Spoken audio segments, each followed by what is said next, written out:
Hey, we're live. Hey, yep. Good morning. Good How, morning. how many people are so deep into the game they want to get up on their days off at 9 o'clock in the morning just to talk about Bitcoin and Libra? How many people are so deep? I mean, that's not a normal thing.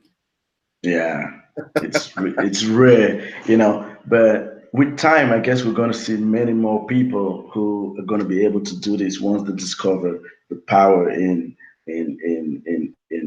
freedom. It's Yeah, crazy. yeah. The power and freedom. It's almost as good as saying the power of the dark side. Exactly. Well, wait a minute. James Earl Jones voiced Darth Vader, and we're black, so it could still be the power of the dark side. Come to think of it, that's actually correct. So they get to know the power of the black side, of the dark side. We can make it black coin. No, we're going too deep now. We can't start talking about Bitcoin. But listen, I'm gonna Yeah. post a link in the Hmm. comments about the Yeah. video that I saw of you that made me think I want to talk to this guy, because Yeah. you weren't just talking about Bitcoin and cryptocurrency and how awesome it was. You were telling people about this is how not to get cheated. Yeah. Yeah. Yeah. Yeah. That's correct. And I'll just dive right into it. Oh What wait, before I actually? even go that far, let me for the people Yeah. watching. Yes, we're gonna get to the Facebook and the Libra and Hmm. cryptocurrency versus that, but I want you to Yeah. know who this guy is first. So go ahead. All right, so I'm called Laris Commando Shiloh, and I'm from Cameroon, but I live in Brazil. I've been living here for about 6 years. I'm studying. I did my graduate course in system analysis, and now I'm doing a postgraduate course in data science. Um, and that's pretty much it. Uh, Now, what happened is I I'm like like what can I say, like a fanatic of cryptocurrency after I discovered like the power behind it, So it's been something that has got me really fascinated, and I've been reading about it for some years now, and which really got me interested in this technology because that's actually my area. So it got me really what like hooked up in cryptocurrency because I see a lot of potential and power in it. So that's basically it.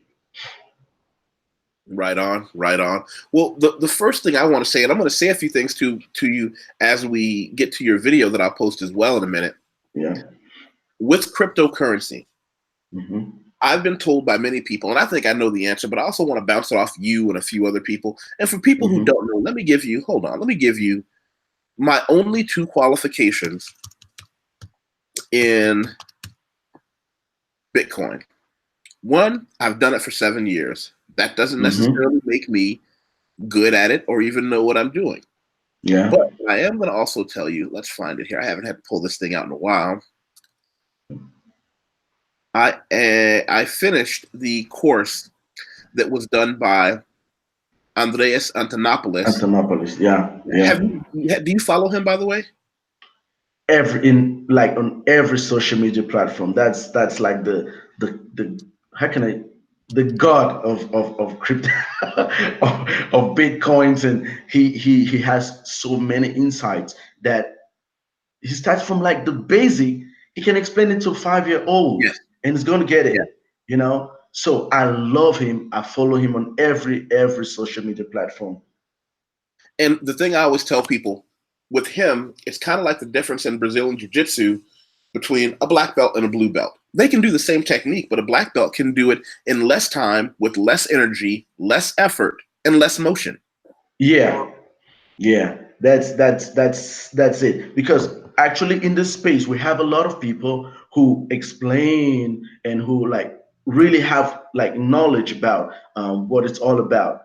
But when it comes to this guy, he's like the king. He explains to kids, he explains to senates, he explained. I watched the video of about 2 hours where he was explaining. Was it 2 or 4 hours explaining to the Senate in Canada, and they were like throwing all the questions at him, and he's so calm, and he explains in a way that everyone gets it. Generation X, Generation Y, Generation A, even we get it. It's crazy. Well, for the record, I'm going to show people who I am. See, that's me. Yeah. I managed to, in addition to running 2 online businesses, or 1 online business, 1 real-time business, I did this in about 2 hours a week for 12 weeks. I hope everyone takes this course. It won't be free forever, and we're fortunate that Andreas Antonopoulos is Greek. That means a lot of public education is free over there. So they did this course for free in an effort to get people interested in Bitcoin. It's 12 weeks. I'm not going to tell you that it's easy. I am going to tell you, however, it's worth it. It's one of those things that. Did you see it, by the way? Yeah. You sent me the link. Are you going to leave the link in the comment section? What I'm going to do is even better. I'm going to do this first. Okay.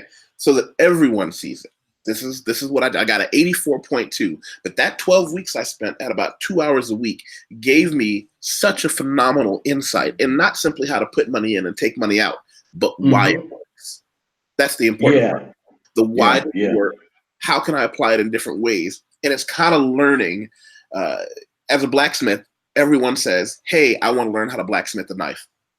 Just like blacksmithing, I would offer all my friends to come over, blacksmith with me. Most people, after 2 hours of realizing it's hot, sweaty work, quit. After spending hours of your life forging this knife, you realize it's not just a stabbing thing. It's a survival tool.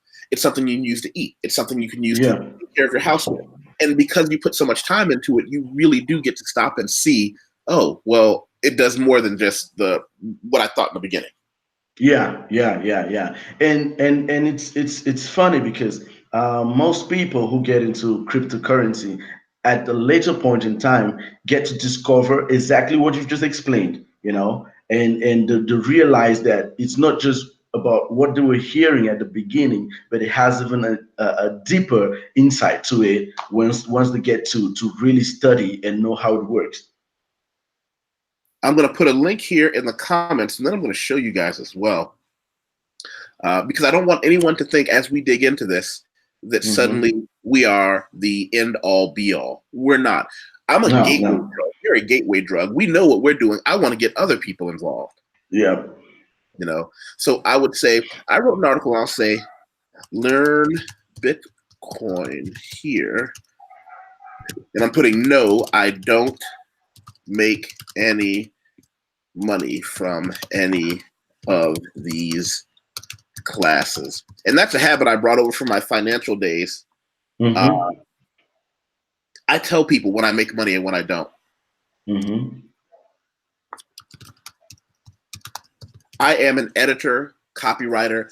If you need someone to ghostwrite articles on your website, ghostwrite articles in your magazine, ghostwrite books for you. If you need someone to edit for grammatically correct English, making things go from fundamental English to university level English, that's why they hire me. You know me locally or online. A lot of people who do TED Talks, public speakers, they hire me to teach them correct cadence and punctuation in their voice. So that's what I advertise. If you need anyone to do that, anyone can find me anywhere.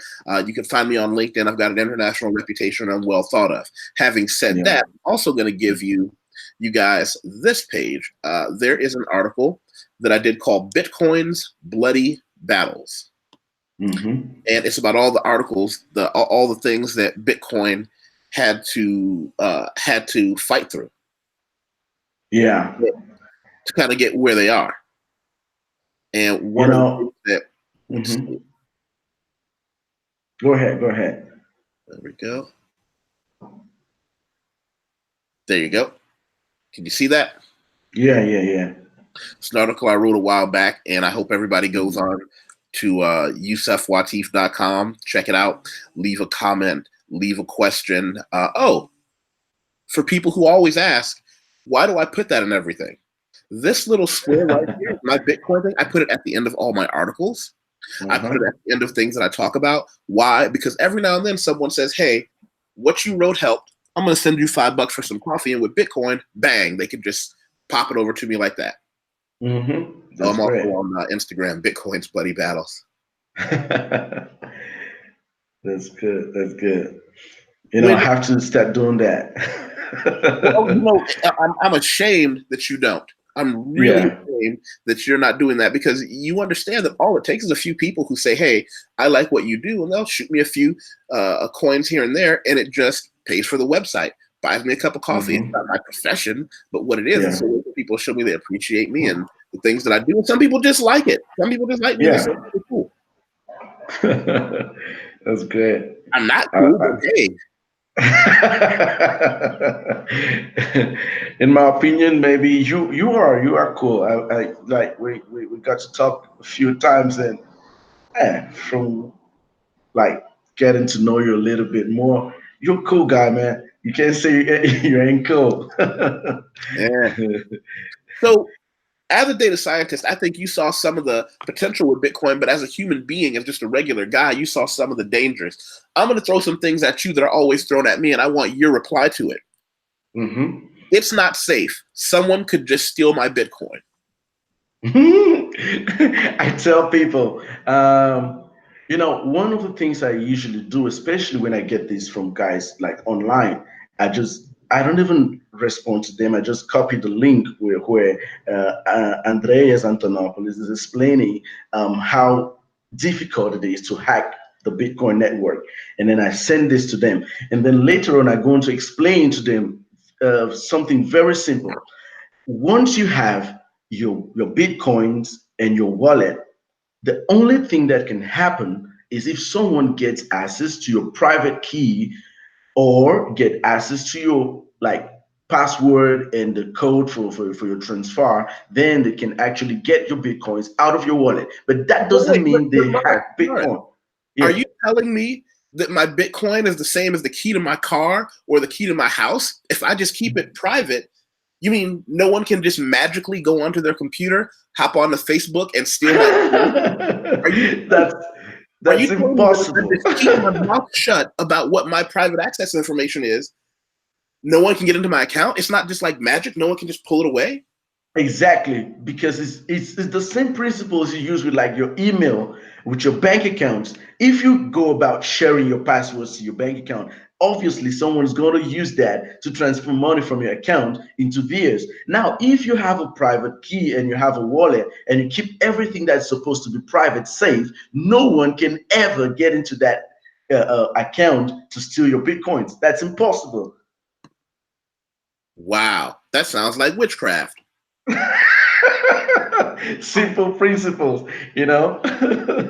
So the other thing I was going to say to you was this: you know, when we start talking about Facebook coming out with the Libra, is it Libra or Lira? It's Libra, because you know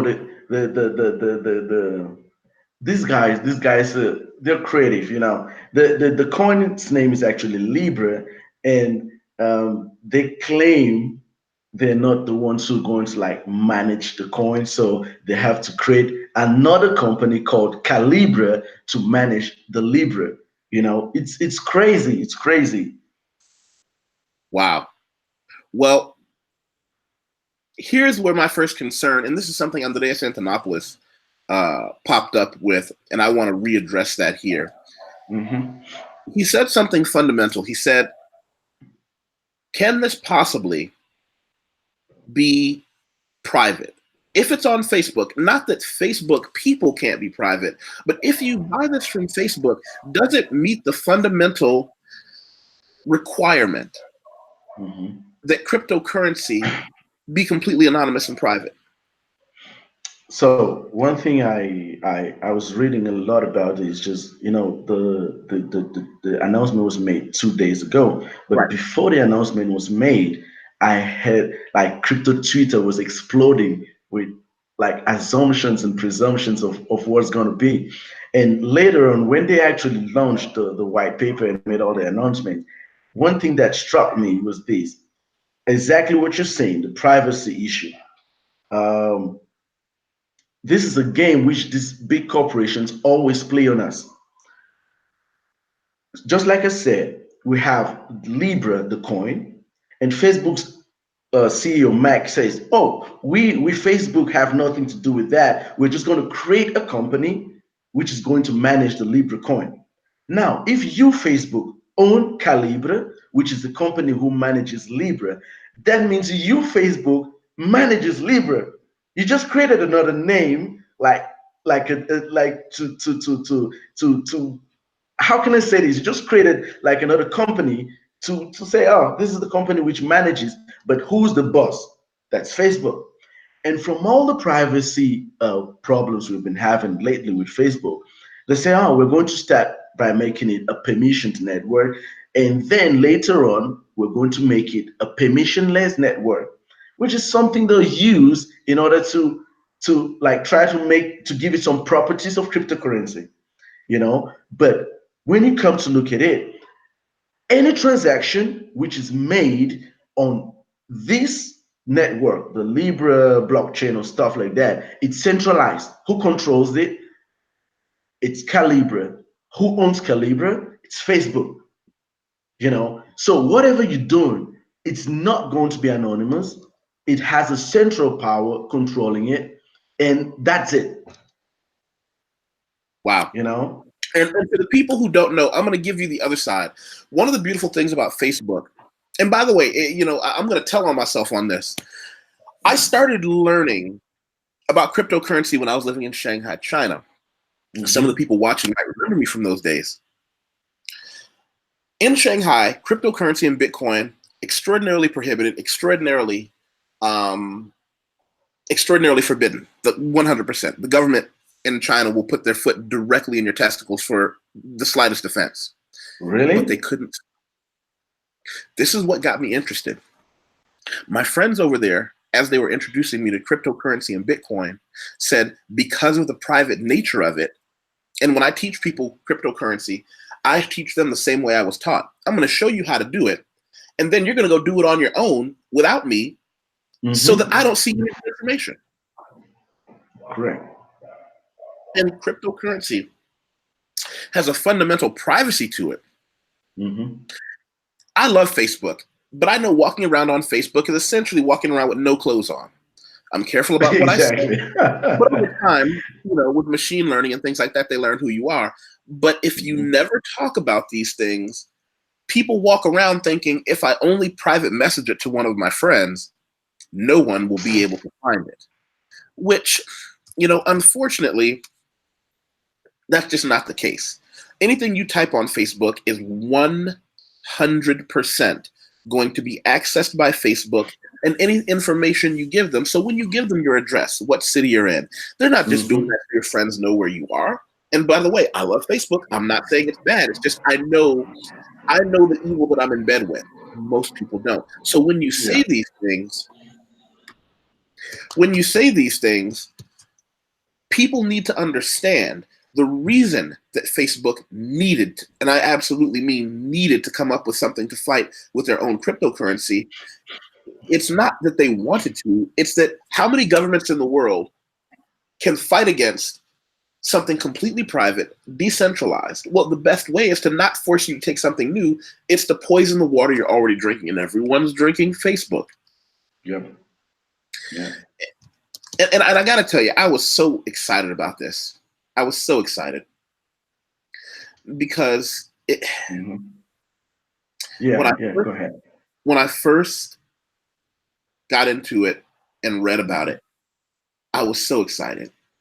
And then when Andreas Antonopoulos came out, and he just very calmly, very, very calmly talked about the Libra. And, we'll go into some of the things that he said, but when he very calmly laid out for us why it won't work, when he talked about several of the tenets that you have to have, what do we say about the 5 pillars of open blockchain? Are you familiar with all of them? Yeah, actually, they have to be permissionless, they have to be decentralized, they have to be borderless, they have to be, what else? I forgot about two.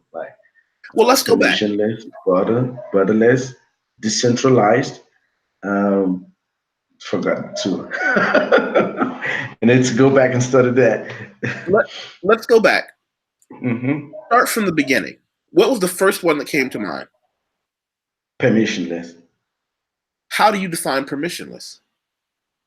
You need, because I'll just do a comparison, not actually define, because for example, everyone who has a bank account or has tried to transfer money through wire transfer services like Western Union, MoneyGram, you have a central organization or group of people who give permission before you send money. So if you have to do any financial transaction and you need permission from someone at the top, then that system isn't permissionless. That means you need permission from a greater power in order for you to do any financial transaction. So what that means is, let's just say I have a friend who is a Hmm. sympathizer with a political organization in the United States that the United States has said these people are bad. I don't know. Hmm. Let's just go in some fiction world where they deem any organization that supports Black people as terrorists. Now, this might not happen. I'm talking crazy here, right? But what if I'm talking crazy? What if they do decide, if I decide, hey, there was a hurricane, kind of like Katrina, and I know that the only people that are going to get help first are never going to be the people in the poorest communities, which are often Black. I'm going to send them and their organization. Let's just say I'm not a Black Panther. I have friends who were. I'm going to send the Black Panthers some money because I trust them to get food and water to the people around. The government says, well, wait a minute, you can't use Western Union because they're evil. I could just send them money with my cryptocurrency. I could just send them a little bit. Exactly. Oh, okay. Exactly. You just like get on your phone and tell, oh, can you send me your wallet? Because that's all you need. You need no permission from anyone. It's instant because you send and the person receives in a matter of seconds or minutes, So that's you have absolute control to whom you're sending the money, when you want to send the money, how you send. Like everything depends on you. There's no one who's going to tell you, "Oh, wait, see, don't send Bitcoin. You cannot send now because you've reached your limit." It's crazy.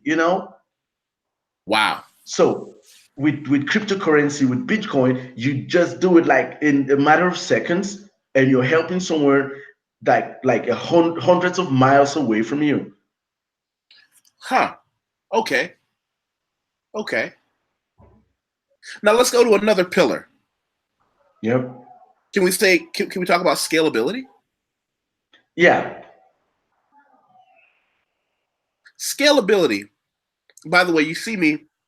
I decided, in Brazil, I call it the bigode brilhante. The big shiny mustache. I had a real nice one going Yeah. for it, I saw you and started growing it back. a couple days ago, I just it was something about just having this belligerent mustache. Because when I grew it, I decided I'm not going to have some nice, considerate mustache. It was ridiculous. And I said, what am I doing wrong? And I was in the gym and I was working out. I was doing my kettlebell routine. I said, there's something missing from my life. And I decided I went right down to the barber, who, just like any barber shop, Yeah. it's safer to go when it's crowded because they're in there just doing the shaves and you get up and you leave. But when it's not crowded, people are hanging outside talking to these guys, and he's in the middle of doing this, and then somebody will come in trying to sell cell phones. It's like, well, what do you have in a normal shave that takes 15 minutes? Now I'm sitting in this chair for an hour just rolling my eyes. But what am I going to do? It's hard to find. As someone who's always had his head shaven since I was 15, I've never had to deal with barbershops. But as an adult man, once I started getting my mustache done, I realized you're at these people's mercy because it's hard to find somebody who can actually do it. Mm-hmm. Mm-hmm. So I decided to do that. And I don't know if I told you, I'll have to give you the link later. I make my own mustache wax pomade. Oh, you told me that. You Yeah. told me that. You have to grow yours back, man. I'll give you some so you can shape yours up. Yeah, I actually, when I went to shave this time, I left it a little bit, so it's gonna grow back to the full like level, and then I'm just gonna start going crazy. Well, I'm gonna say that scalability, if we go back Mm-hmm. to the blockchain Yeah. and thus Bitcoin, the dry explanation is the ability to secure trillions of transactions or records without compromising the network's synchronization, security, accessibility, or data integrity. So that would mean it doesn't matter if one person a day sent his brother in another country some money for gas, or if everybody in a country decided, wait a minute, I'm going to send some money. It doesn't slow things down. Because I'm going to tell you, as someone who worked in the financial industry for 9 years as a financial professional, you learn a lot of interesting secrets about the internal world of money. Have you ever sent someone a bank transfer and they say it's going to take so many business days? Well, part of that is true. Part of it isn't. There's an intentional lag time there. Things could be done more efficiently, but it doesn't benefit them to do it that way. Bitcoin and blockchain has no master, so they don't really have any incentive to slow it down. And they don't have to clear it through anyone. Exactly. I'll just give you this example. I sent, when I was applying for my university, I was trying to apply for university in Canada. I sent a transfer, and it took about 5 days.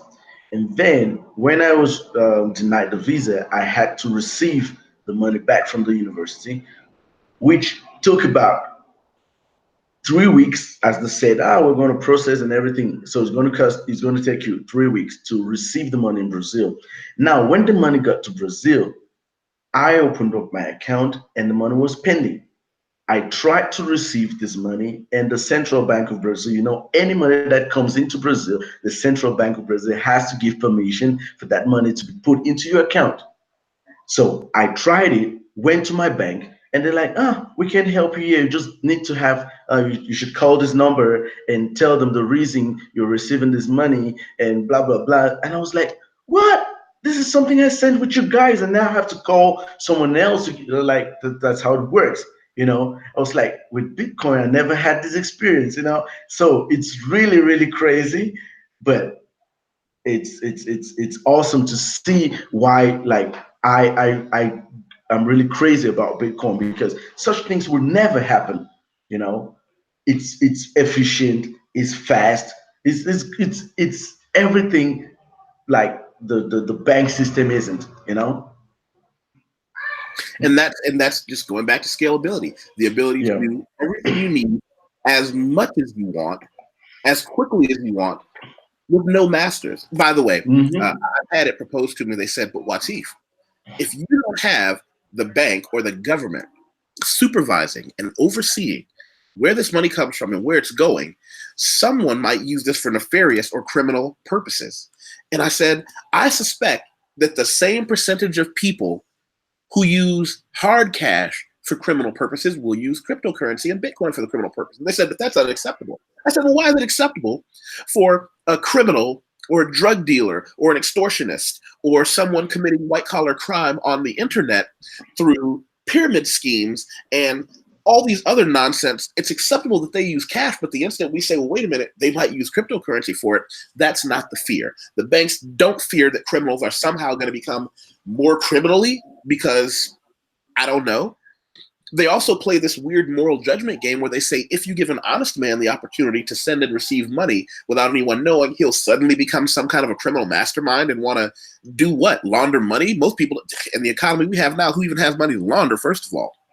It's First of all, nonsense. We can look at all the big names, HSBC, JP Morgan, like all the big names in the US lately have gone to court because there have been a huge sums of money laundering using these banks. Now, these people launder billions of dollars, which we see the case where the guy who convinced the Malaysian prime minister to open up the how do they call it? They have like a reserve, which they do, and Goldman Sachs was involved in that. They walked away with $200 million out of the 8 billion or 7.5 billion, which was given to them in order for them to like do investment. And one of the guys who was like the leader of this funds, of this reserve funds, actually was using the funds. He actually took $4.5 billion and made himself wealthy. It's crazy. We we talk these people. This is just how the government works. They try to criminalize anything that threatens their authority. We've seen But this wait, from let me way back up. back. You said this is how the government works. You mean your government, my government, or all governments? It's every government. If Bitcoin goes like global, it's threatening the power not only for the US, not only for Brazil, not only for my country, Cameroon. It threatens everyone, because people are going to discover we have power. We can actually do stuff without someone controlling or monitoring us, you know? So that's crazy. I used to say this. I used to ask people, why was alcohol decriminalized? Because back in the time, alcohol was like marijuana or like cannabis today, where people are saying, it's bad and you can't use it, say no to alcohol and blah blah blah. But now it's it's decriminalized. It's great. I tell you, the government works just on their agenda. Anything that benefits them, they have a go ahead. What threatens that authority or power, they're like, no, no, no, this is criminal. We can't accept this just because it threatens their authority or their control over the population, And here's what's interesting. What's interesting is, as such, cryptocurrency is certainly a child of the internet world, because the first thing that happened with the internet, it gave people the ability to understand that we can share information publicly that in the past was only given to a select few people. Yeah. That's Yeah. all. If you weren't somebody important, if you were a working class chump like me and you, who had to go scramble for our education, hustle to pay our way through college, get out of a job, we had no information on how money actually worked. But by the Yeah, that's time right. the internet hit, and I'm Generation X, I had the advantage of growing up without the internet, but then seeing a lot of the benefits of it because I got to watch it as it grew with me. And I can tell you, man, I understand why the financial institutions fear cryptocurrency, why they fear Bitcoin. It's here we go. Wow. He looks like he just woke up on the wrong side of the coffin.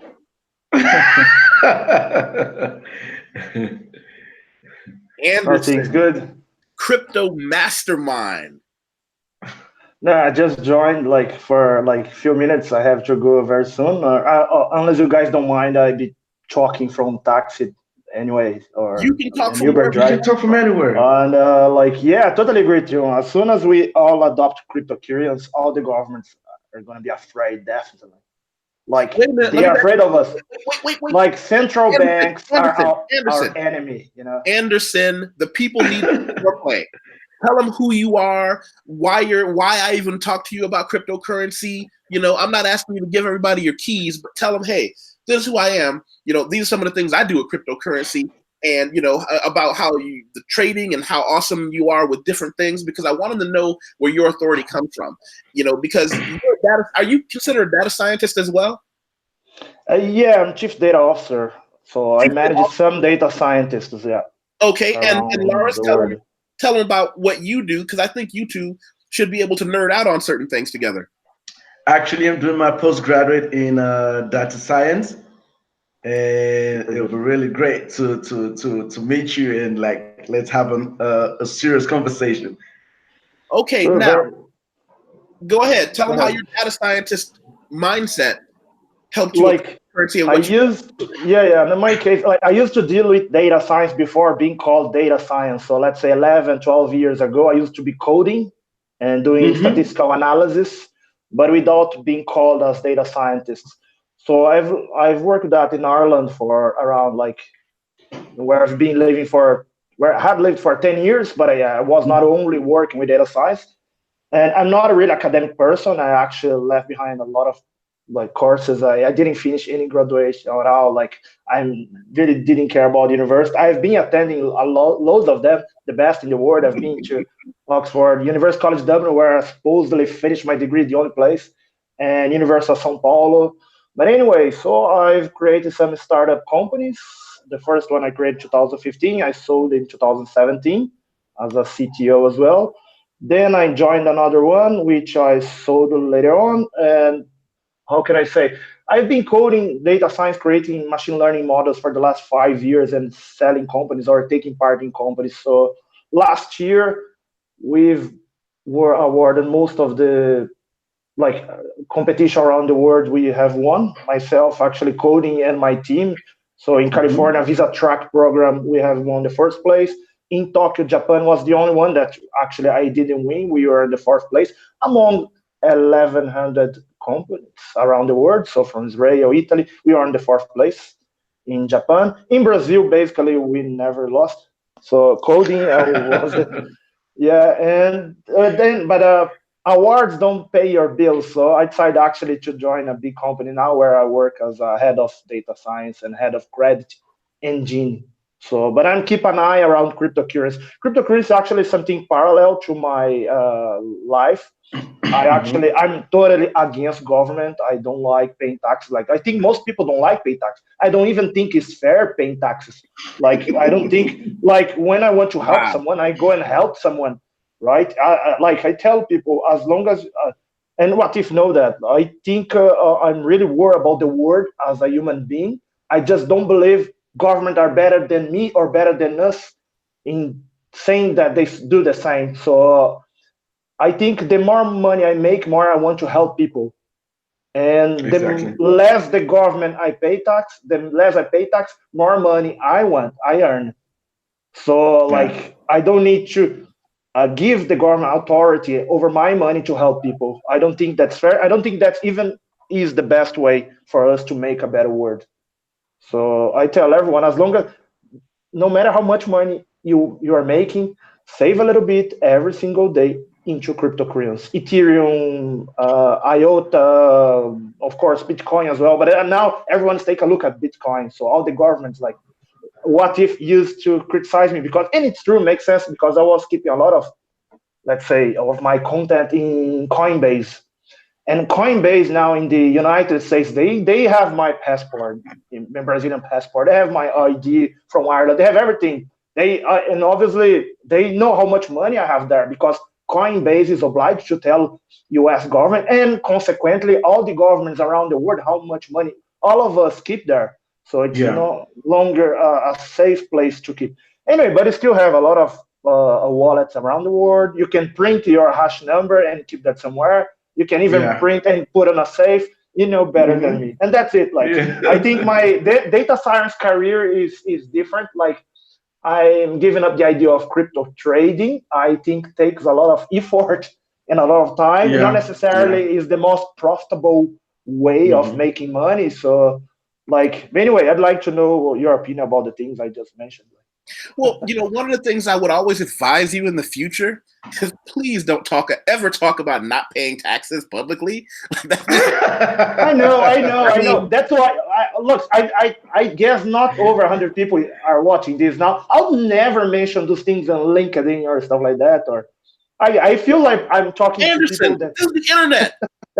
I am the internet. Anyway. Anyway, what we were talking about were the pillars of cryptocurrency, and I guess I kind of turned it into a mini quiz. And we were talking about the 5 pillars. We talked about scalability, permissionless. Security. Do you know what the other ones? Yep. Do you know any of the other pillars of cryptocurrency? Well, being decentralized is the best one, right? Give it to us. Another one. Like, how can I say? There's no way of central banks keep printing cryptocurrency. Like, it's the same. It's related to the fact that it's centralized, right? So it's pretty hard to, like.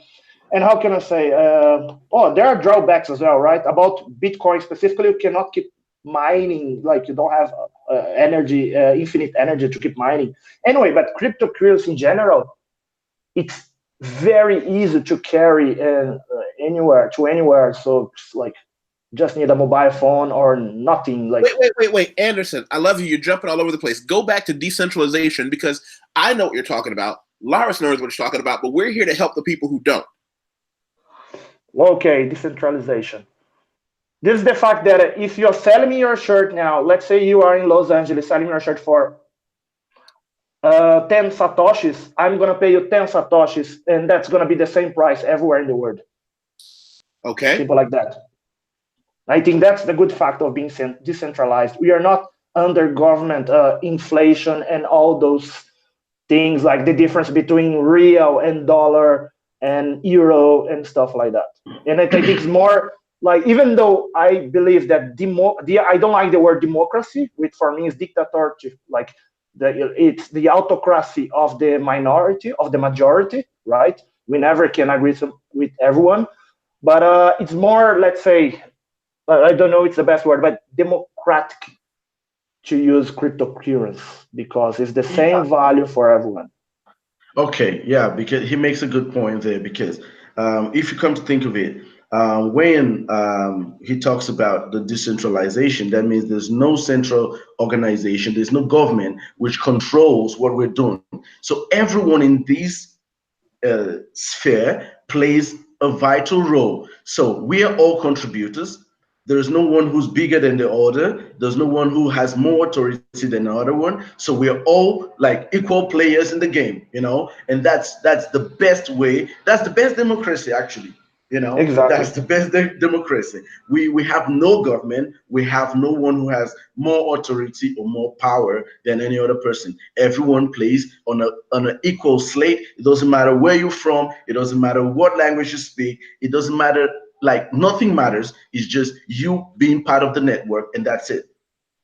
Yeah, and it's a way of making like more egalitarian world as well. Let's just wake up to the fact that since we were born to this world, most of the gold and dollar and euro were somewhere in someone else's hands, and like really rich families which have been rich for the last centuries, and we had no chance to grab that money because before us, before we come into this world, their families already had like all the gold and money they could have done.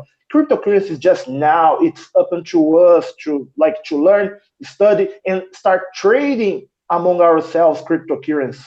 Like if I pay you that, like crypto, the more I use, the more value it has. Yeah. And so it's more like fair it is as trade. Like I don't care people like storing their dollars or euro or real or yuan, any currency.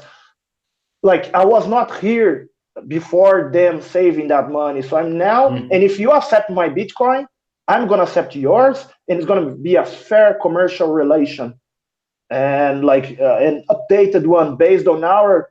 I don't like to use the word meritocracy, which is very cliche, because these people that have been rich for centuries like to use this word a lot. But that's gonna be meritocratic for us if you sell me your shirt, what if, or you make me a computer programming, and I pay you Bitcoins, and you accept that Bitcoins, and then you're gonna have your coffee and you pay with Bitcoins, and people gonna accept that. It's much fair than I withdraw my dollars from my current account to pay you, and someone else owns the value of that money. Is different. Can we talk about Venezuela? Venezuela has been going through a terrible upheaval. Their government has just absolutely abandoned the people and has done terrible things to them. But living in South America, I get a little bit more information about Venezuela because Brazil is dealing with Venezuelans coming in. But I also am in different cryptocurrency chat groups, and we talk about things. Here's the issue. There are people in Venezuela who did what? They're people who had cryptocurrency. Interestingly enough, those are the only people who have anything worth having. The government, of course, as all authoritarian governments do, is trying to say, no, you can't use cryptocurrency. However, they can't seem to stop it. They understand that the people who have their own currency that they can use can continue to buy and sell things, not just in Venezuela, but all over the world. And more importantly, the people who support them, as Anderson talks about, directly helping the people you want to help, can just say, hey, I know some people in Venezuela, they're helping get food. beans, rice to people who can't get it in their homes. We're going to send some cryptocurrency over there to some border countries, get some guys to grab some food and take it over there to them. And the government can't stop it because you can't stop cryptocurrency. And one of the things that governments have learned is they're on the horns of a terrible dilemma. If you do talk about cryptocurrency and say, that's a terrible thing, don't ever touch it or we're going to hurt you, 90% of people are going to believe you and never do anything. But 10%, they're going to research it. They're going to say, huh, it's kind of like when mom says, you don't want to touch it. This is bad. Most of the time she's doing it to help you, but sometimes she just doesn't want you to get into the chocolate. What happens when people find out, wait a minute, the reason they're trying to scare us away from this is because it actually works. Now you've got a terrible problem, but the other problem is, what happens if you say nothing?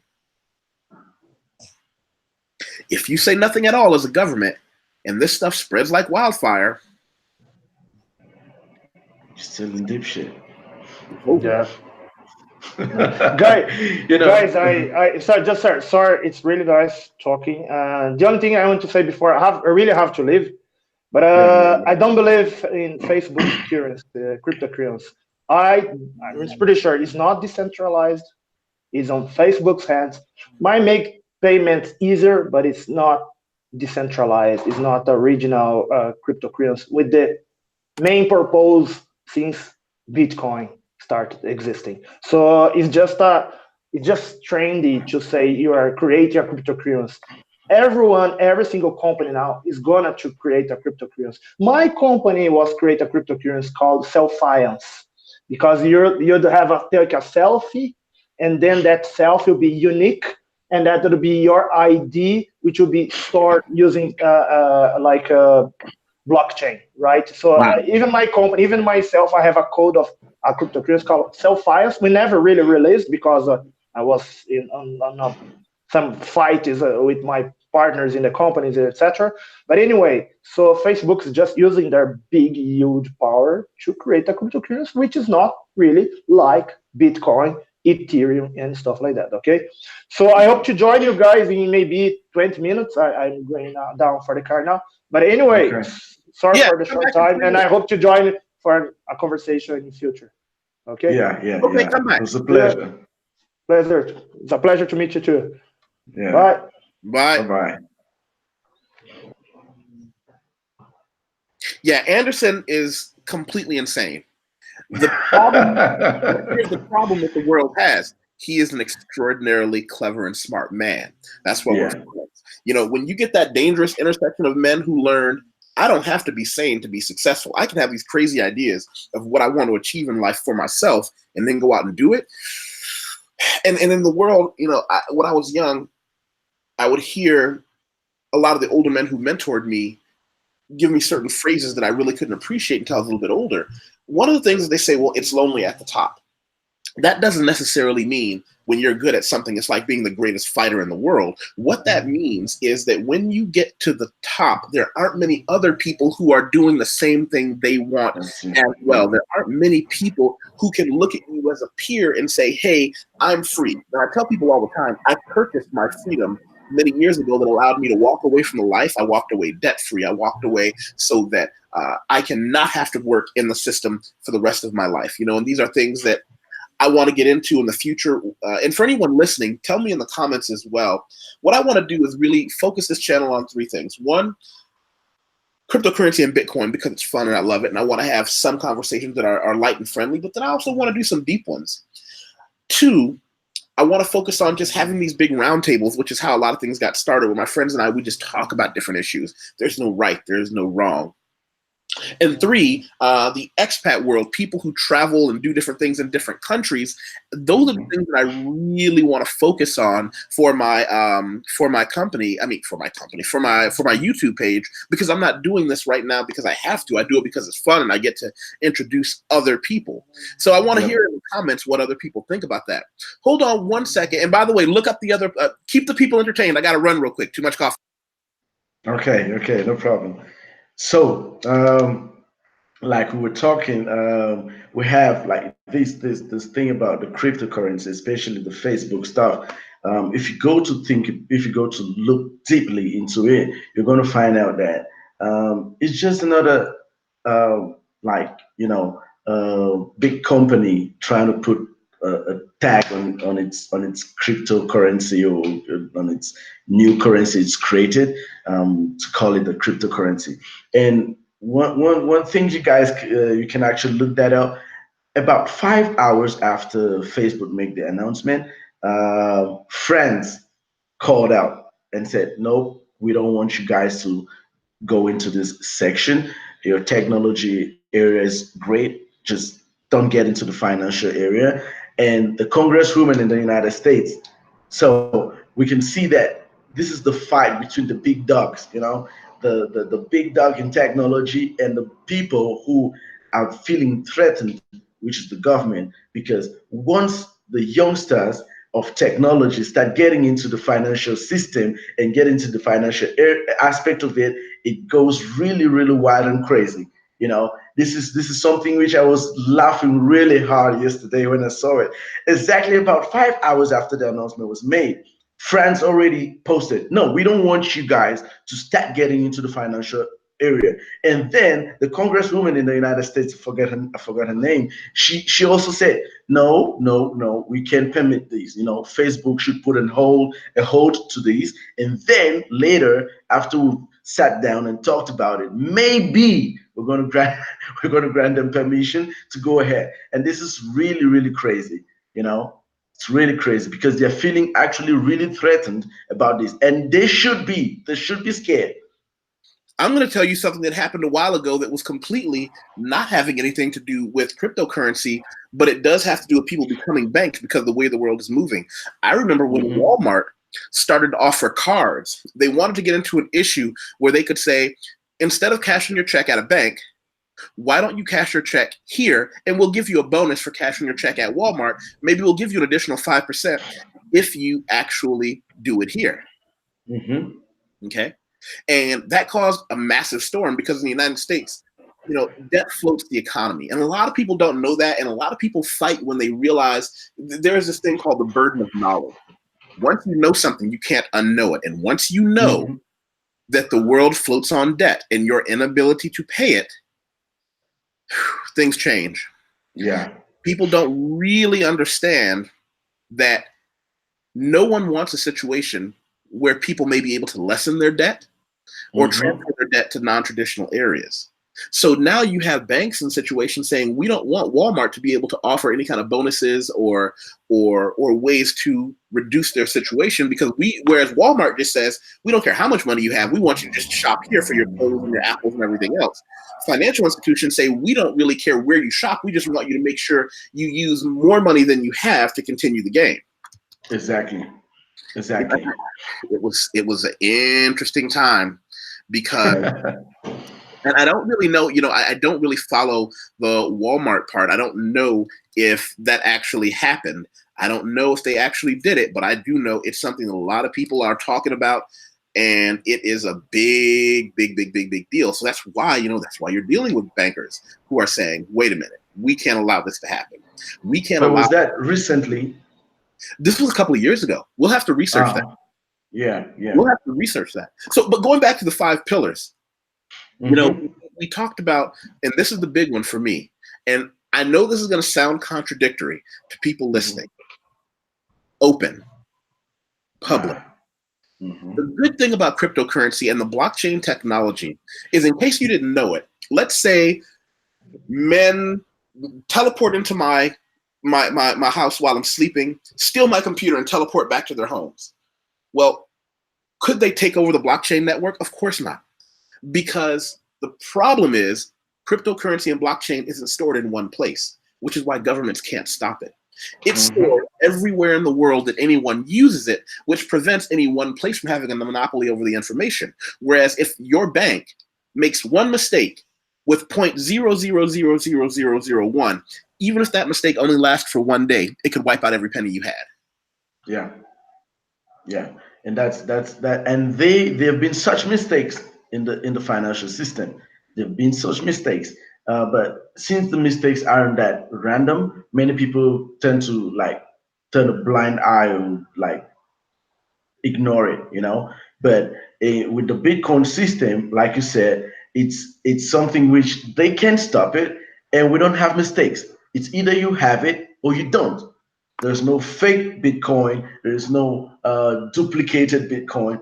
There's nothing like that on the blockchain and the Bitcoin network. It's either you are the owner or you aren't the owner. So Exactly. that's really, really crazy. That's really, really fascinating and great.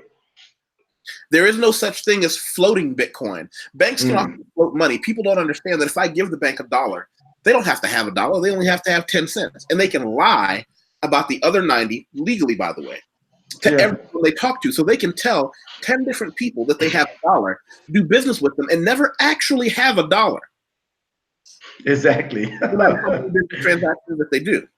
Which is insane when you think of it as, now, I'm going to make a leap here. I know this is just a leap, but I want people to go with the correlation.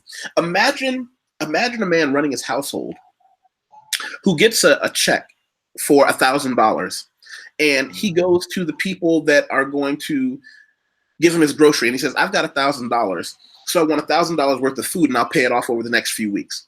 But then he goes to the people who manufacture, I don't know, computer parts, and he says, hey, I've got $1,000. I need $1,000 worth of computer, and I'm going to pay that off over the next 10 weeks.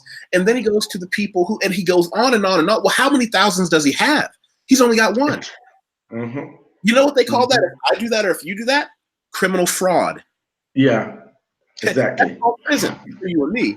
But every bank you can think of. Now, I understand it's not a direct correlation, but if we can't run a household that way, if we couldn't even run a country that way, how are we going to run an economy that way? How long until we pull back the curtain and find out that there is no wizard? It's just a naked old man pushing some buttons that still have dust on them. Exactly. And it's really going to be difficult to find that out, because most of these people are the most powerful people in the world, you know. So the permission to do this, when such things happen, and some of them are even discovered, what happens? They take them to court, they slap a fine on them, they pay the fine, and off they go. You know. And so here's the crazy part: that fine generally less than 1% of the money they made while they were cheating. Exactly. It's crazy. The world is a smaller place because in the past, people didn't have access to that kind of information. No one knew. No one knew. Now we do. Now we're in a situation where a little bit of investigation, and I don't just mean trust Google, but I mean finding other professionals. That's why I love talking with people like you. That's why I love talking with people like Anderson, because you actually know what you're talking about. So you can take my anecdotal evidence and say, well, wait a minute, this actually works. Exactly. And where do we go from there? Because we know everything is closed. We know that with Bitcoin, I can go onto any ledger online and look at every transaction. So let's say I use a private account that I have that no one knows that I have, and I say, Laris, when you go back to your homeland, I want you to buy me, you know, whatever the local mustache wax is there, bring me a box of it, but I don't want anybody to know because people think I make my own mustache wax, but I'm going to secretly study yours. Well, you can check if I can say, oh, I sent the money, it must be caught up in customs. Just buy my stuff. You and I can look online, and one of us is clearly right, and the other one isn't. Yeah. One of us can say, oh, the money is there, or the other person can say, no, we're both looking at the open ledger, and it's not. There's no money. You know, one funny thing about this is what made me really interested in this aspect of having like some sort of control. You know, each and every exchange, like Binance, KuCoin, Coinbase, and all that, their wallets have the names on it. You know, so I didn't know about that until when the cases of the hacks began to pop up. And one guy said, oh, I'm monitoring the wallet of Binance, and this guy has just changed $350,000 on a Binance wallet. And I was like, wait a minute, how did you know that's a Binance wallet? And then when the stuff happened with KuCoin, I went there and boom, the name of KuCoin is on their wallet. That means publicly you can find the name KuCoin on the wallet. I was like, this is really, really crazy. And when I was thinking about why this happens is because the government actually asked them to do that. So, but I said this is different with us. Now, I can ask them to go against the government because the government obviously have the policies for the exchanges. But now we're talking about freedom that you and I can get, because the government can never ask you, what if you must put your name on your wallet. That's impossible. Right. Well, my question first is, what wallet? First, exactly. So it's like, what wallet are you talking about? The wallet on your YusefWateef.com. We know you have a wallet, and I'll say, oh, absolutely. Here's the information. And they're going to say, wait a minute. Is that your only wallet? I'm going to say, is that my only wallet? They're going to say, what do you mean? I'm going to say, what do you mean? Is that your only wallet? Is that my only wallet? Do you have more Bitcoin? I have more Bitcoin. Stop doing what I'm doing. I'm just doing what you're saying, Mr. Government. And it's crazy. I think on a personal level, like on individual basis, Bitcoin brings this sort of liberation, because I don't know if I told you this, but my country has been ruled by a dictator who's been there for over, I get 35 years. Wow. And he's still there. He's still ruling. We have a civil war has been going on in my country for the past 3 years or so, and it's crazy. No one talks about it, but this is another reason why I was like really, really fascinated and like crazy about this cryptocurrency, Bitcoin and blockchain stuff, because I saw the liberation we can get as individuals working on the blockchain, working with Bitcoin. You get the kind of freedom no one else in the world can give to you. Financial freedom, freedom of information. Men smarter than I am have long said there is only one freedom, and that is financial freedom. Exactly. Because once we get the power, we're able to get into doing many stuff. That's why that statement you made is really true, because if we look at it, anyone who has the power to do stuff nowadays has top bucks. They're the top 1%. They get up, they do what they can do, they do whatever they want to do, and they're free. They have the means, they have the pay the people, they have the money, and that's the freedom. Once individuals start getting up and getting this kind of freedom, the government would have no power over us, and then comes the bans and the threats of you using Bitcoin, and you'll be put to jail, you'll be sent to jail and all that, because they know once we get the financial freedom, that's it. So here is a philosophical question I have. Mm-hmm. It's easy for you and I, as educated men, to talk about Bitcoin and understand the power of Bitcoin, even though we're not rich. Mm-hmm. But the poorest people in the world who need it the most, how do we get? I'm gonna go back to the course I took. Mm-hmm. One of the concepts they talked about was leapfrogging that has happened in a few countries. There are countries where no one uses banks because the banks simply can't be trusted. No one uses any of the public services. They only use cash, Western Union, or certain applications that are very local to transfer mobile money. I know, right. I know. That's you say that it's exactly what happens in my country. So now, I have experience with that. Here's where it gets interesting. Mm-hmm. How do we get them to leapfrog past that? They've already, in certain countries, completely abandoned those, skipped anything that has to do with using a bank, and gone directly to Bitcoin. Here's where it gets ugly. In the United States, I'm not seeing that.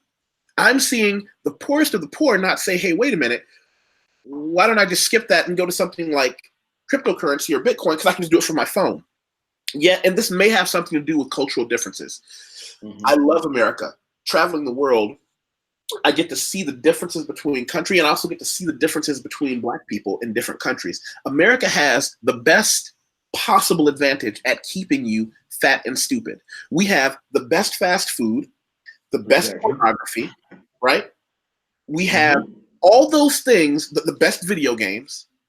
But over time, as I mature as a man, I realize, wait a minute, those things aren't there to help you. They're there to stop you from realizing, why do I pay so much in taxes? Where does my money go? What does my local government do for me? Is my local election more important than the governmental election? No. Don't think about those things. Here are a few cheeseburgers. And, I love video games. I wrote about it.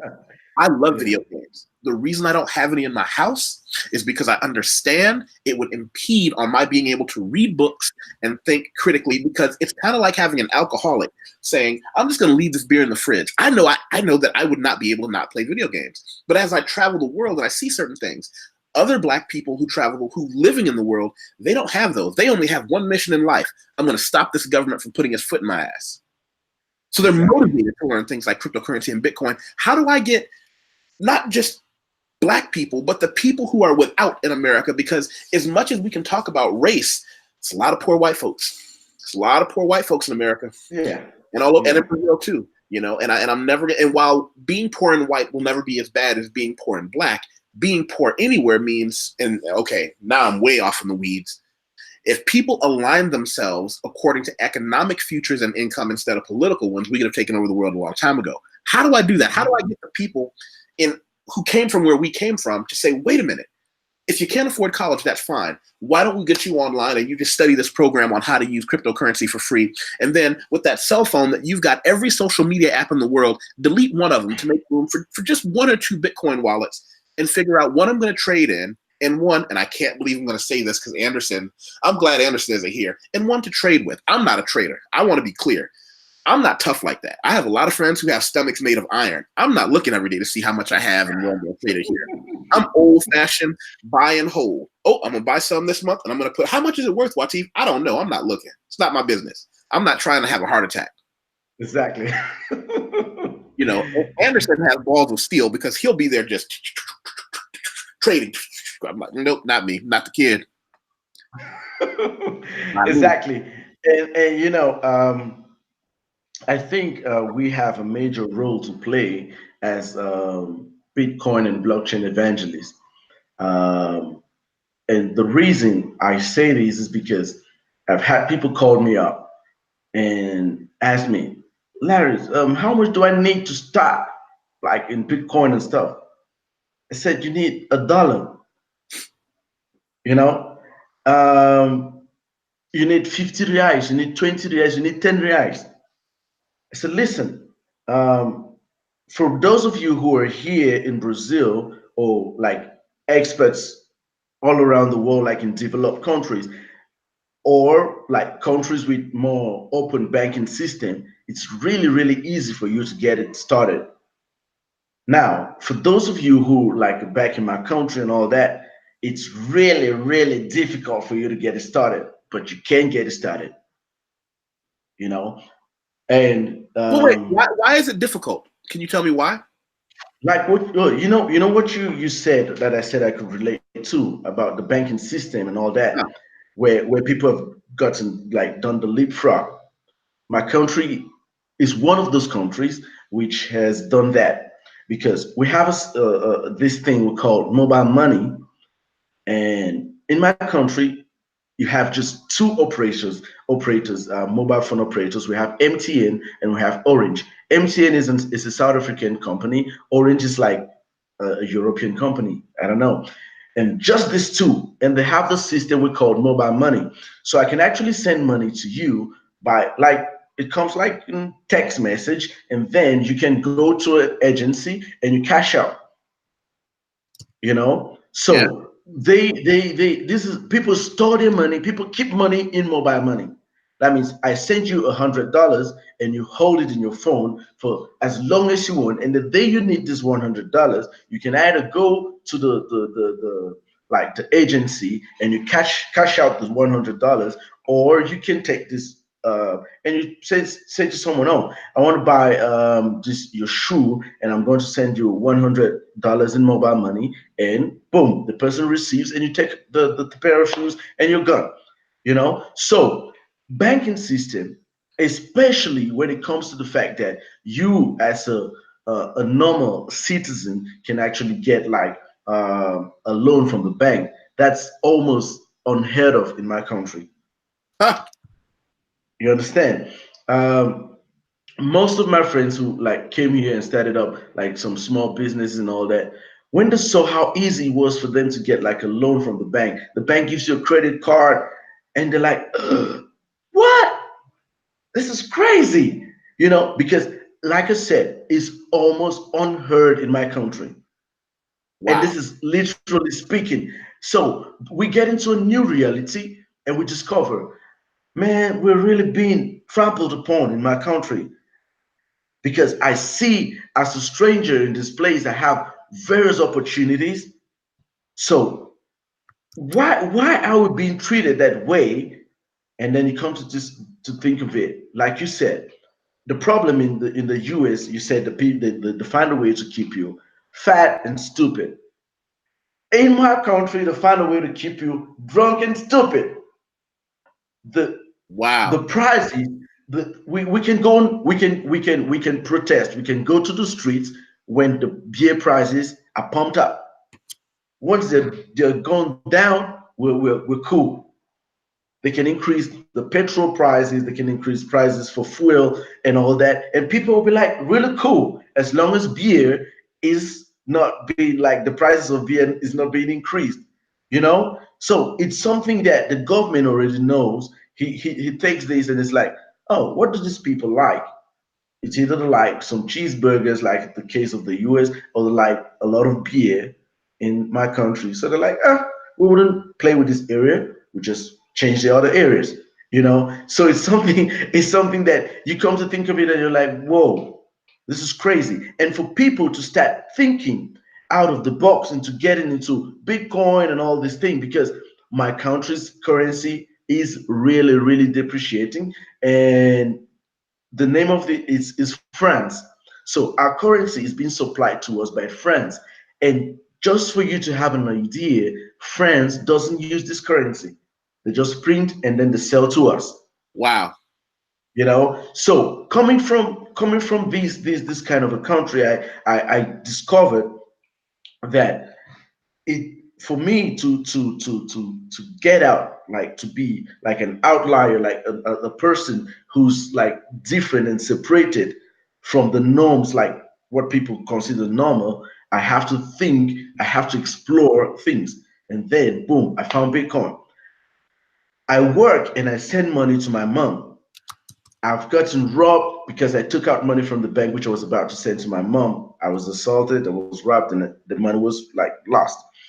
Now, what I do here, we have a group, me and my friends, some of which we studied together in India. We have a group where if I want Wait, to wait, send you money back studied in home, India? yeah, I studied in India for about 2 years Okay, what city were you before in? moving. I was in Hyderabad, in the state of Andhra Pradesh. Okay, we're gonna have to have a conversation about that. There's two things that I definitely want to do different videos with you on. One is how to set up a crypto wallet. But the Mhm. other I also want to set up is how to turn a USB drive into a storage device. And Okay. I want to do it in layman's terms for people. Okay. That's great. That's great. We'll definitely work on that. So, like I said, for people in my country, I tell them this. I have calls every day. How do I get it? How do I buy? So we set up a group. Now, when I want to send money back home, I talk to my mom. I said, okay, mom, I'm going to send you $50. So give me your mobile money number.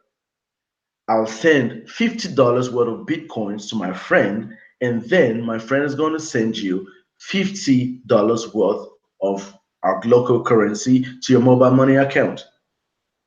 So So what Mhm. so that's interesting because, well, first, why don't you get your mom set up with a Bitcoin account on her phone?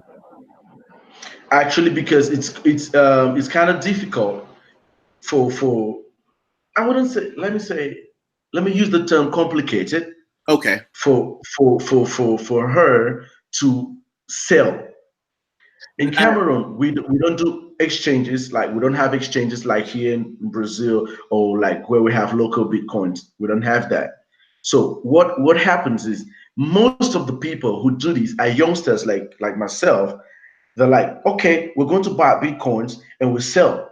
So what they do is they do day trading, but in person. So what happens is, Day trading in Alex, person. I'll explain this to you. And it's really funny. I was thinking about it the other day and it was really, really funny. I was like, this is day trading, but they're doing it in person. Because it's a little bit complicated, but I guess you're going to really understand after I explain. I sent Bitcoin to this guy, $50. He has to convert this Bitcoin to France CFA, which is the local currency. We don't convert Bitcoin, we convert the dollars.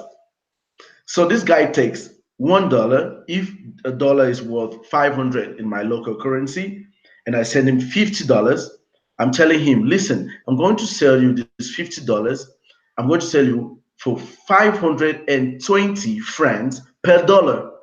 So instead of you paying me 500 per dollar, you're going to pay me 550, 520 per dollar. So my mom actually received a little bit higher than the amount I sent.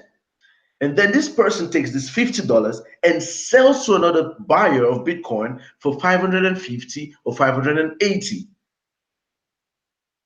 get the So, point? wow. So how, okay, this is who sets the rates? Is it just market driven? It's pure market? No, it's not market driven. We set the rate. We offer it in the group. I'm like, I get into the group. I say, I have $100 and I want someone who's going to pay me $520. And people start hitting me up. It's like, okay, I got 510, 515, I can do 520. And I'm like, no, I got 520. Do you want to do 525? And the person's like, yeah, I'll do 525. This because he already has someone who's going to pay 580 for that. So they get their, that's, no, I take that back. It is market driven, because what you're doing is you're putting everyone in a situation to fight for your money in a very, I would say it's like a cage fight with Exactly. rules. Exactly. And we have a limit. If I'm selling Bitcoin, I can go past that limit. It's not permitted. So, for example, I'm like, okay, I'm going to sell Bitcoin, but I want to make a profit of 20 francs. Now, the limit should be 80 at most, because 80 francs in Cameroon, 80 francs isn't up to 500. $1 is worth 500. So 80 is what pennies. So that's what we say. But 80 is it's good for a dollar. You can get some bread with 80 francs. So I'm like, okay, that should be the limit. We shouldn't try to like extort people. So we should keep it So are within the you limits. telling me, because you work in a closed market, you learn to behave ethically because everyone is working on their reputation and that's crazy. It's almost like the government doesn't trust us to do that, but you're proving it does. Actually, we believe, the people in this group, we believe that cryptocurrency and Bitcoin is here to save us. So we're trying to make sure that anyone who comes in should know that we shouldn't, because we have this financial like freedom minds, we shouldn't try to abuse it. So when we're trying to adopt people into the system, we cannot give them a bad reputation. And that brings me back to the video I was talking about. One of the videos, the video you saw, where I was really, really pissed because it happened and someone really jeopardized this, because we're already creating a community in order to get it, like to get this knowledge spread out. And something really, really bad happened and brought us back. You've done everything, you've put more your effort and everything, and you're like at 50%, and something bad happens and brings back all that reputation to zero. You have to start building from the ground up. Yeah. Well, one of the great parts about the 48, have you read 48 Laws of Power? No, I haven't. One of the most amazing books of the modern age. It's something that I've always referred back to, I want to be clear, one of the sections, law number 5, so much depends on reputation, guard it with your life. Because I've always said a man only has one thing, and that is his name. Your reputation, my reputation has taken me across 15 countries and 5 continents. I've been able to establish businesses based on people who knew me someplace else telling people in another place, this man is legitimate. It's okay. I've actually sometimes, every now and then, I have to do something in English. We call it charge it to the game.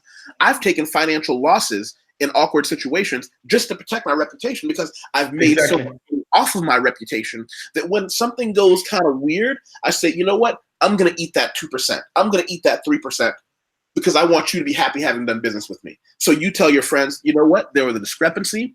We both had equal amounts of evidence to prove the discrepancy was the other man's fault. And he just fell on his sword and said, you know what? I'm going to make this right for you. But I also want you to introduce me to some other people. And I learned a lesson to not, you start to, as you build your businesses, you learn what holes to cover. But your reputation is the only thing you have. If the world turns to flame, I like you because from what I've seen of you and the interaction that we've had, you're one of those men whose name carries weight. They can say, hey, this guy is legitimate. And that's what I'm able to do. And that's one of the things you've done in the cryptocurrency community that you put together. And that's one of the interesting things about going back to this Facebook thing. Can you explain to me how anyone would ever trust Facebook to be better than it has been? I'm not saying Facebook is bad. I like Facebook. We run Bitcoin expats together. My question was this: why would anyone think Facebook will behave better once you give them access to your money? They don't. I can't even trust them to handle my nudes and porn when I send it to other friends. When I send a compromising picture, I assume it's going to be on the front page of the newspaper the next day. Why? Because I work for myself. So if anybody didn't like it, don't look. But if I can't trust Facebook to not share that information, why would I trust them with my banking information? Why would I give them $1 and say, you know what, you guys hold on to this and help me buy some things? Why would I understand clearly that the only thing they're going to do is do what they've always done, build a profile? Well, what does this guy buy? Okay, he buys Brazilian Jiu-Jitsu tutorials, he buys tank tops, and he buys, different mustache wax ingredients. What are they going to do? They're just going to start pumping me more advertisements, and I'm okay with that because nothing is free. I'm one of those few people who's always believed that nothing is free, so stop asking Facebook to suddenly be your friend. But where do we go with that? I mean, where do we go with that? It's like one guy said, we've had so much trouble with Facebook and our information. Like when I talk about this, I talk about this like from a little bit of an aspect from the data science world. People actually don't know the value of their information. It's worth billions of dollars. And we play with that because we give it to Facebook for free. They make shitload of money from our information, from our data. So I was like watching these, and this guy said, out of every time Facebook goes to court because they've leaked information and all that, they're like, sorry, we'll try to work on that. We're trying to make that better. And I'm like, okay, so now that's the best excuse they've given so far. You can watch all the videos of Mark Zuckerberg there at their hearings and all that. That's all he says. We're going to look into that. Sorry, that's been controlled now. That's all they can do. And I'm like, so now I'm going to take my money. I'm like, with this guy who just gives me flimsy excuses, I'm going to take my money. I'm like, okay, Mac, just you can hold on to that. This is my financial information. These are my financial transactions, with whom I do transactions, with like how much I transact and everything. I'm going to just take this information and I pass it on to you. Like, no way, that ain't happening. I wouldn't do that. I always tell people, never trust anyone who says, just trust me. Anyone who says, you know what? Just trust me. It'll be okay. No, that's the one person you can't trust. Never trust the guy. Listen, just let me hold on to the cash. Trust me, it'll be okay. What? Are you out of your mind? No, I'm not.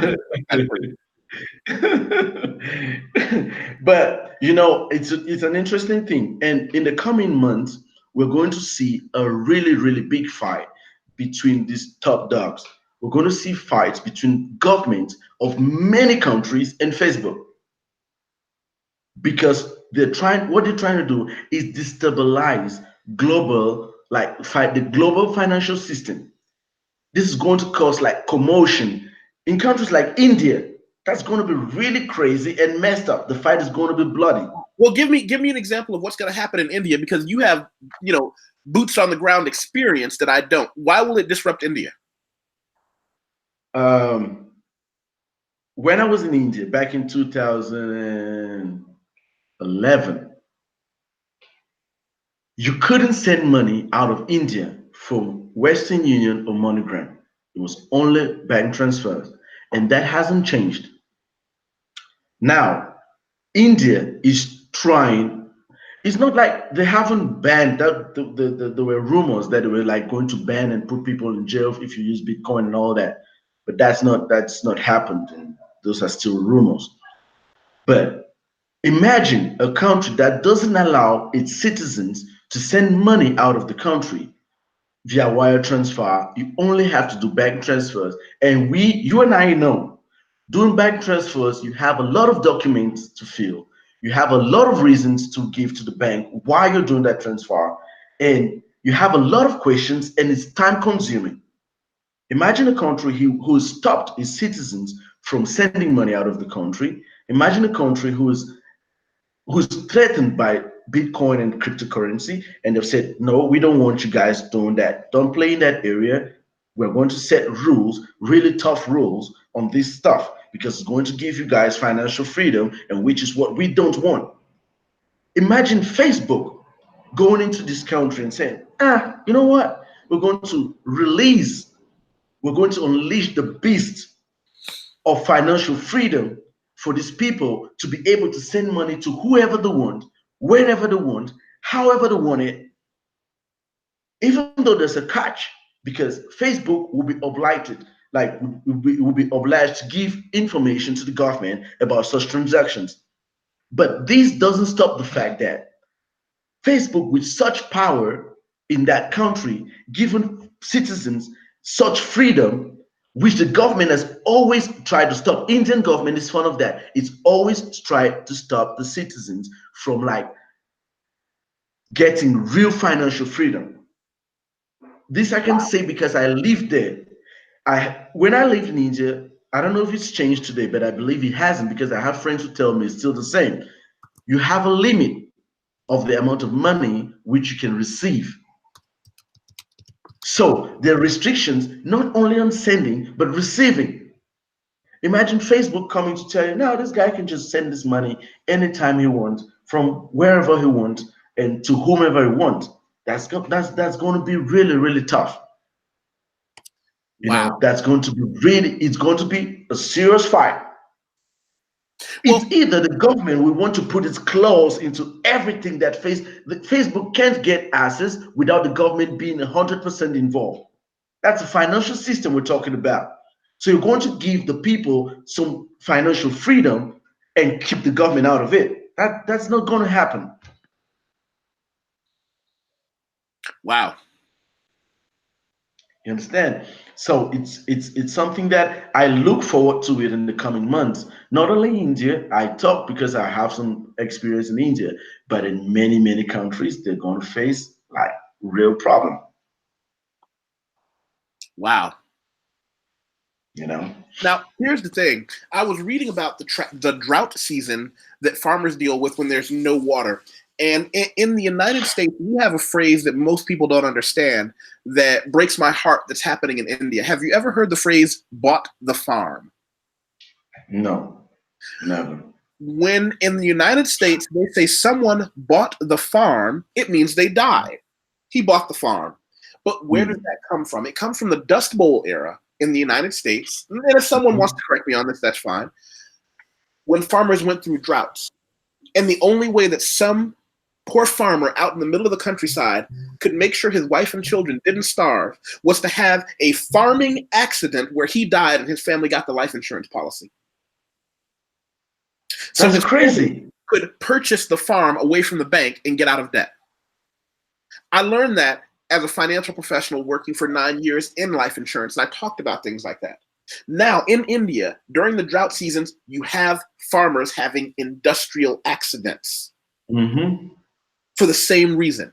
And I have some friends from India, and one of them, he said to me, you know, he has an uncle that has been a successful farmer. Their family is just a bunch of rural people. He went to college, traveled abroad, you know, taking the family to a different level. But he says, you know, I have an uncle who is a successful and smart farmer who is totally illiterate, but he could teach him on his phone how to accept cryptocurrency. And he's crying because, like, how can I get my uncle this money? Because to him, sending his uncle enough money to buy food and water for the rest of the family is nothing. He could send his uncle 50 US a month, and it would be like a windfall to these people. Yeah. That's the reason I got out, and my family sacrificed for me. Says, but cryptocurrency is the only way I can do that, and the government's fighting them.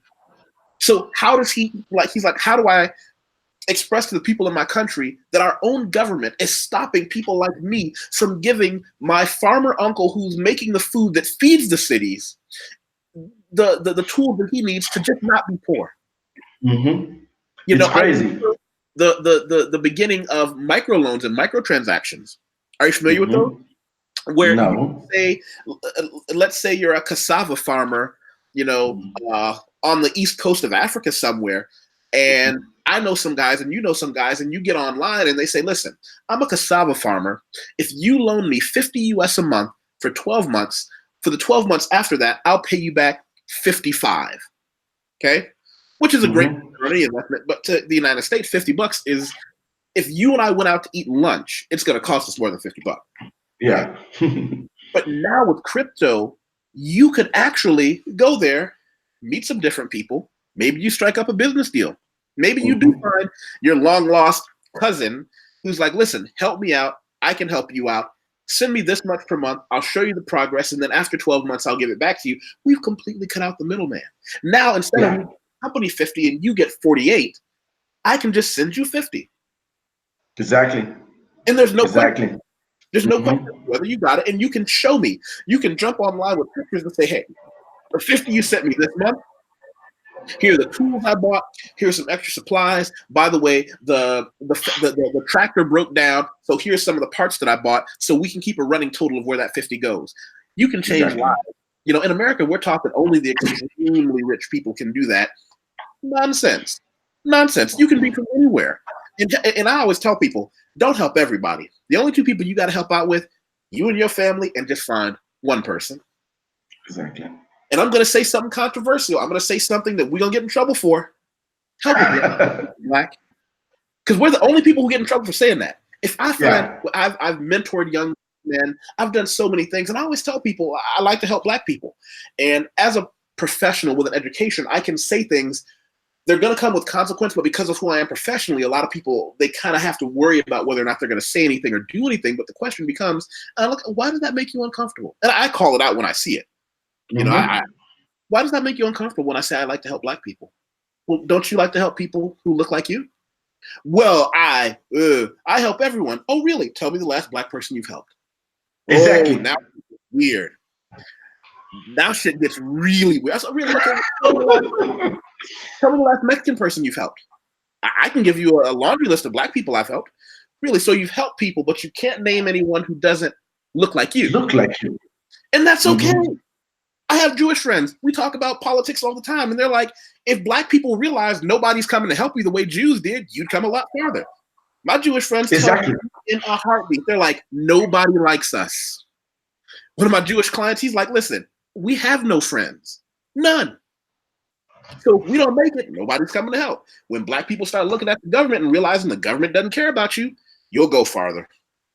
That's why I've had this conversation here in Brazil. I don't know if I talk to you about these, but I have many friends who call themselves militants and like the Black Lives Matter groups also in Brazil and all that. And I have serious conversations with them. I tell them, listen, what we have to do today is stop trying to put our problems and blame it on the government and all that. They have a role to play, but we have to start finding solutions within ourselves to solve these problems so that the generations which come in like in the future, will be able to benefit from the solutions we brought up today. It's not going to be something that's going to change from now to tomorrow. No, it could take time. It took time to get worse. It's going to take time to get better. I always say that there's no sudden change. The things evolved slowly and got to where they are now. For us to do a reverse, we have to take time in order to work and plan, in order for us to get back to where we say, okay, now we are in a better position.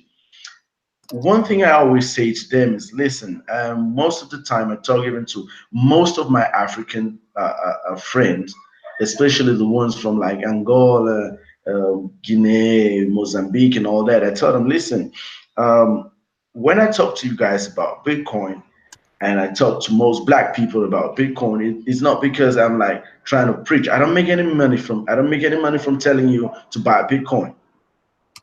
That's the simple truth. Now the thing I'm talking about here is this: we're trying to find a solution. We're trying to find a way where if you have to send your father or your mother $1,000, you can send it cheaper.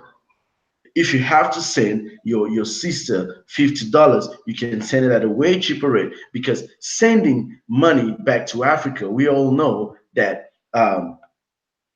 in like using MoneyGram or Western Union, it's really complicated and it's time consuming, and it has all these roadblocks.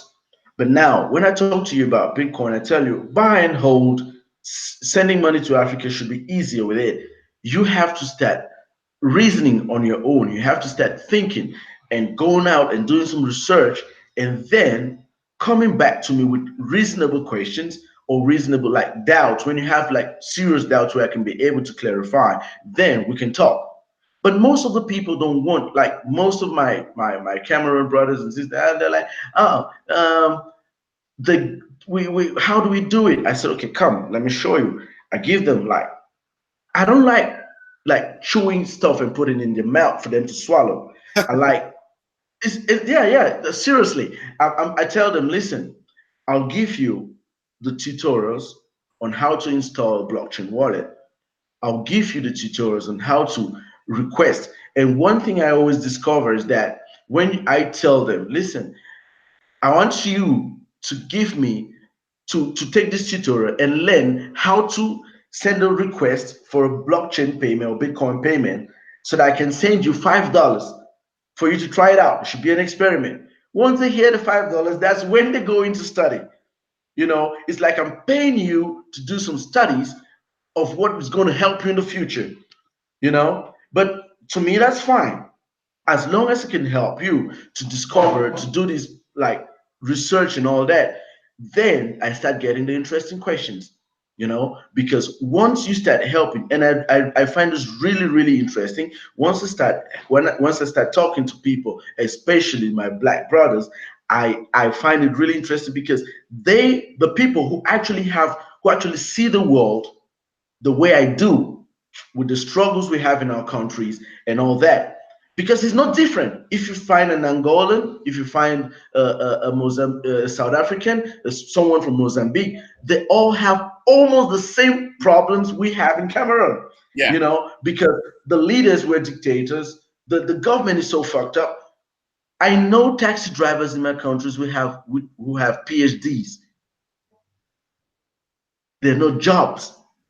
So when you tell them about how this new technology and innovation can actually make their lives better, someone's gone there to create an opportunity for himself.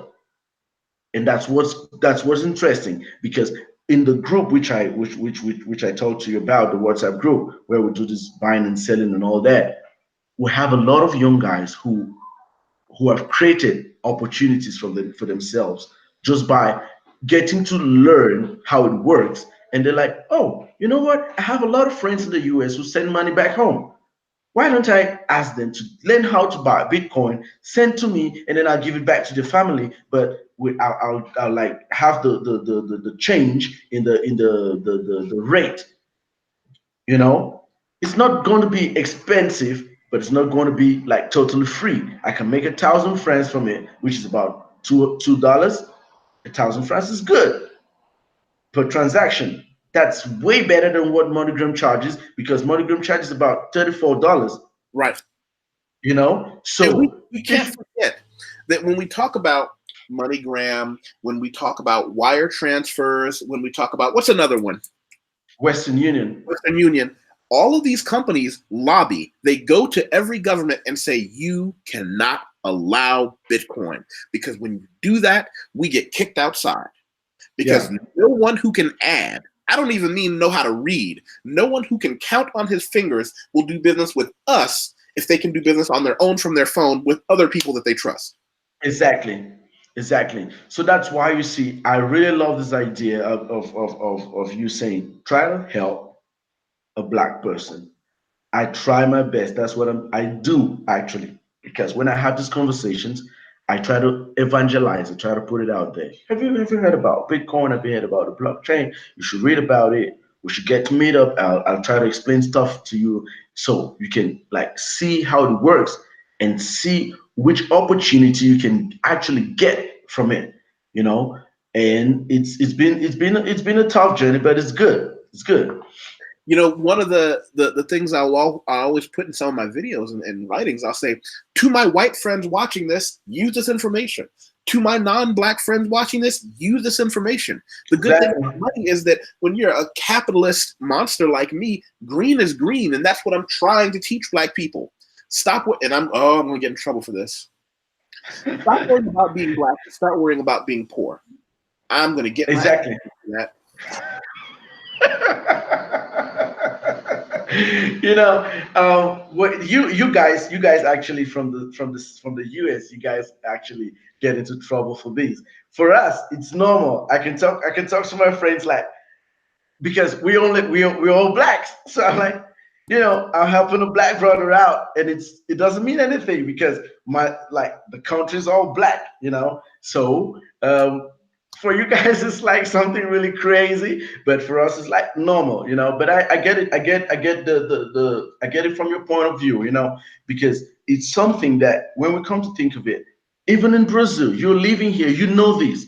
The 54% of the population of Brazil is black. But you can't, it's like 1 in 50 companies being managed by a black person. Right. So how come the majority is black, but they're like the most miserable? But here's the problem. Now we're getting into a different conversation we can have. After 4 years, I've been here long enough to say that, as I would if someone were making conversation about or having conversations about Black Americans. I want to have this conversation. We need to invite a couple of Black Brazilians on to help moderate this conversation. What I won't do is take the Eurocentric approach and say, I'm qualified to talk about a group of people without them being here that I've never been part of. Exactly. So that's something else we're going to do. We're going to talk about that in the Black Lives Matter. And I talk to most of them, and I tell them, listen, what do you guys have to do? I take myself for a use case. I tell them I come from my parents are rich. I come from Cameroon, that's West Africa, a small like poor country and all that. But I come to Brazil, and I tell them, look at all the foreigners who come here.